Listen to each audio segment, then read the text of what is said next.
Voici la correction de la séquence d'automatisme travaillée le mardi 11 juin en classe virtuelle. Première question. Parmi les 2000 spectateurs d'un match de basketball, 480 moins de 20 ans. Le pourcentage de spectateurs ayant moins de 20 ans se calcule en exprimant la proportion. On a 480 spectateurs de moins de 20 ans parmi les 2000. Alors je rappelle qu'on n'a pas le droit à la calculatrice en automatisme. Donc on va travailler à la main. 48 divisé par 200. Je divise par 10. Numérateur et dénominateur. Ensuite 48 divisé par 2, ça fait 24. Donc j'arrive à 24 sur 100. Que je peux écrire 0,24 bien sûr, mais déjà ici, on a le 24, la proportion 24%. Bien.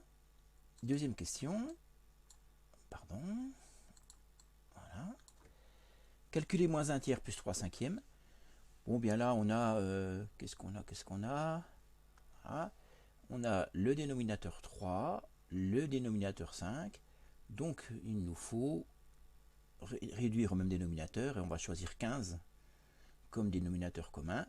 Je multiplie le premier quotient numérateur et dénominateur par 5. Je multiplie le deuxième quotient numérateur et dénominateur par 3. J'ai ainsi le dénominateur 15 qui apparaît. Moins 5 plus 9 divisé par 15. Et ça nous fait 4 quinzièmes. Voici la réponse à la deuxième question. Troisième question. Une paire de chaussures coûte 120 €. Voilà, ici, 120 €. Pendant les soldes, elle est vendue à 90 €. Pourcentage de réduction appliqué. Alors ici, il faut se souvenir de la formule de calcul efficace. Valeur finale moins valeur initiale divisé par valeur finale. Paire de chaussures coûte 120 €, c'est la valeur initiale. Après les soldes, on a la valeur finale. Donc, je vais faire le calcul suivant. 90 moins 120 divisé par 120. 90 moins 120, ça fait moins 30, divisé par 120. Ça fait moins 3 douzièmes. Voilà. Et comme 12 c'est 3 fois 4, ça nous fait moins un quart, c'est-à-dire moins 0,25. Voilà le taux. Et on doit interpréter ce taux comme étant le signe moins, c'est une baisse de 25%. Voilà. Question 4. Solution dans grand R de l'équation 2x moins 5 égale moins 4x plus 3. Bien là, on a les problématiques de passer d'un membre à l'autre. Donc la première chose que je vais faire, c'est m'occuper ici de moins 4x. Je vais ajouter 4x de chaque côté de l'équation. Donc là, j'aurai 6x, évidemment moins 5. Si j'ajoute 4x, moins 4x plus 4x fera 0. Il me reste ici 13. Ensuite, c'est le moins 5 qui est ici. Je vais ajouter 5 de chaque côté. Donc ici, il me reste 6x et là, il me reste 18. Dernière étape, je divise par 6 chaque membre de l'égalité. 18 divisé par 6, ce qui me fait x égale 3. Vérifions. Si j'injecte 3 dans l'équation, qu'est-ce que ça donne? 2 fois 3, 6 moins 5, ça fait 1. Moins 4 fois 3, moins 12. Moins 12 plus 13, ça fait 1. Donc j'ai bien trouvé la solution 3, je l'ai vérifié. Et donc le calcul est terminé. Développer, réduire l'expression. Bon, donc là c'est assez classique aussi. 2x fois x me donne 2x carré. 2x fois plus 5 me donne 10x. Moins 3 fois x, moins 3x. Et moins 3 fois 5, moins 15. Il me reste 2x carré. 10x moins 3x, ça fait 7x. Et moins 15 pour finir. Voici mon développement. Une action cotée en bourse a subi une baisse de 10% suivie d'une hausse de 10%. Alors ici, on est dans des choses à peine plus compliquées qu'on n'a pas encore vraiment travaillé. Ça s'appelle les accroissements successifs. On a d'abord 10%, puis 20%. Alors l'idée c'est quand même de schématiser comme ça. J'ai une première valeur V1 qui évolue vers une valeur V2, qui évolue vers une valeur V3. D'abord une baisse de 10%. On sait qu'une baisse de 10%, ça revient à multiplier par 0,90. Voilà. Puis une hausse de 20%, ça revient à multiplier par 1,20. Voilà. Au bout du compte, je suis passé de la valeur V1 à la valeur V3, ici, hop, en multipliant par 0,90, puis après 1,20, ce qui me donne 0,9 fois 1,2, 1,08. 1,08. Mais multiplié par 1,08, ça peut se traduire par une augmentation de 8%. Attention, il y a une erreur à ne pas commettre, c'est de se dire baisse de 10%, puis hausse de 20% va nous faire moins 10 plus 20, donc une hausse de 10%. Vous voyez que ce n'est que 8%, parce qu'il y a un premier effet, la baisse, donc l'augmentation de 20% agit sur une quantité qui a baissé. Ce n'est pas la quantité de départ. Donc le 10% et le 20% n'agissent pas sur la même quantité. D'où la problématique, effectivement, on n'a que 8%. Factoriser l'expression, alors ici, bon, on a le schéma classique, hein, il s'agit de repérer les facteurs communs. Je retrouve 5x-2 ici, je retrouve 5x-2 ici, donc je peux le mettre en facteur.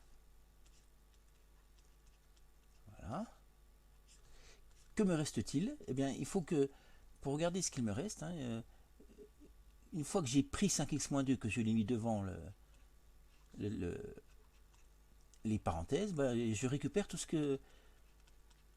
qui manque, donc x plus 4 plus 6, et au bout du compte, ça me fait 5x-2, facteur de x plus 10. La technique à connaître qui est finalement, hein, le schéma, hein, qu'on utilise, c'est celui-là. A fois B plus A fois C, c'est A fois B plus C, c'est-à-dire en fait, on utilise des problèmes de distribution dans les parenthèses, mais dans l'autre sens. Alors, on a appliqué une baisse de 20%, pourcentage de hausse qui permet de retrouver le prix initial. Alors, même chose, ici, on a une notion qu'on n'a pas encore vue, qui est au problème de seconde, en fait, en réalité. Hein. Donc, on n'a pas eu le temps de revoir avec les problèmes de confinement. C'est le problème du taux réciproque. Autrement dit, je passe d'une valeur V1 à une valeur V2 en appliquant une baisse de 20%, c'est-à-dire que je multiplie par 0,80. BCI de 20% revient à multiplier par 1 moins 20 sur 100. Je le réécris ici. Voilà, ça c'est une baisse. Mais maintenant, moi, ce que je voudrais, c'est savoir comment passer de V2 à V1, pardon. D'autre sens. Pourcentage de hausse qui permet de retrouver le prix initial. Là, si je multiplie, pour passer de V1 à V2, si je multiplie par 0,80, pour passer de V2 à V1, je vais diviser par 0,80. Dans l'autre sens. Vous voyez, le sens de ma flèche. Mais divisé par 0,80, ça revient à faire fois 1 sur 0,80. Et 1 divisé par 0,80, ça nous fait 1,25. Donc on voit que ici, je vais prendre une autre couleur. Ici, en fait, ça revient à multiplier par 1,25. Et multiplier par 1,25, ça se traduit par hausse de 25%.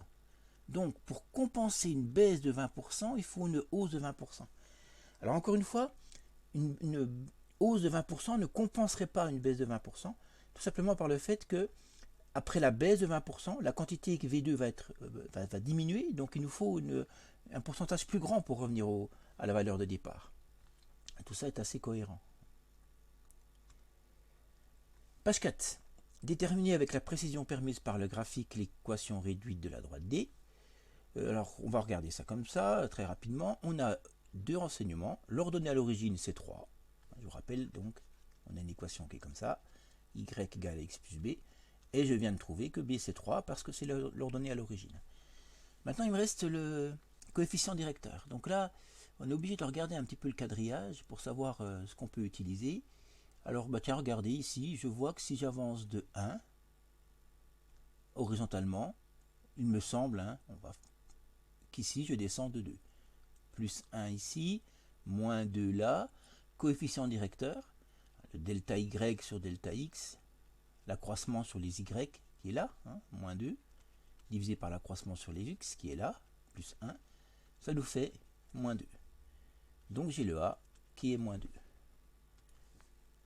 Y égale moins 2x plus 3. Alors si je ne me suis pas trompé dans la lecture ici de la valeur, il aurait dû préciser si effectivement on a bien ici exactement moins 2. Alors, dernière question. Tableau ci-dessous donne le nombre annuel de vaccinations réalisées chez un dispensaire. Donc 2018, nombre de vaccinations 2500, indice 100, ok, donc on a retravaillé ça, les indices. Ici un indice 110. Bon, je crois qu'il ne faut pas trop se compliquer la vie. Pour passer de 100 à 110, je multiplie par 1,10. Donc ici le plus simple c'est de faire effectivement aussi 2500 fois 1,10. Alors vous allez me dire, mais de tête, puisqu'on n'a pas la calculatrice, c'est un peu embêtant.